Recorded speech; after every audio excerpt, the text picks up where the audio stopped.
Hello বন্ধুরা, সবাই কেমন আছো? আজ আমি বানাচ্ছি সরচুকুলে পিঠে। ভিডিওটি স্কিপ না করে পুরোটা দেখা যাক, চলো।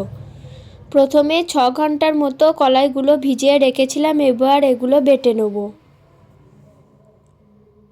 মৌরি আর শুকনো লঙ্কা ভিজিয়ে রেখেছিলাম, ওগুলো বেটে নেব। আদা কুচি, ধনেপাতা, কাঁচা লঙ্কা, ওগুলো সব একসঙ্গে বেটে নেব। কলাইটা বাটা হয়ে গেছে, মশলাটাও বাটা হয়ে গেছে। একটা বড় কড়াইয়ের মধ্যে 1 বাটি চাল গুঁড়ো আর কলাই বাটাটা দিয়ে দেবো। অল্প লবণ, বাটা মশলাটা দিয়ে দেবো।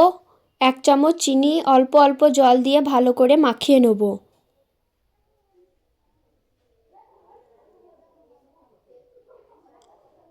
আবার একটু অল্প হলুদ দিয়ে আবারও ভালো করে মাখিয়ে নেব।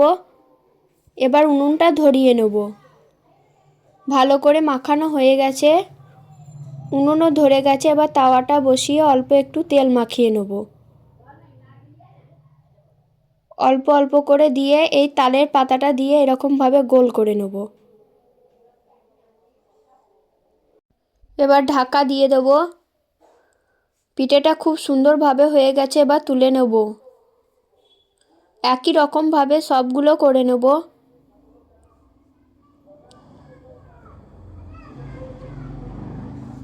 পিঠেগুলো সব করা হয়ে গেছে আমার।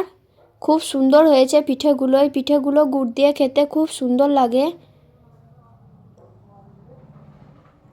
খেতে খুব সুন্দর হয়েছে, তোমরা চাইলে এরকমভাবে একবার বানিয়ে দেখতে পারো। ভিডিওটি ভালো লাগলে লাইক কমেন্ট শেয়ার করে দেবে। ভালো থাকবে, বাই।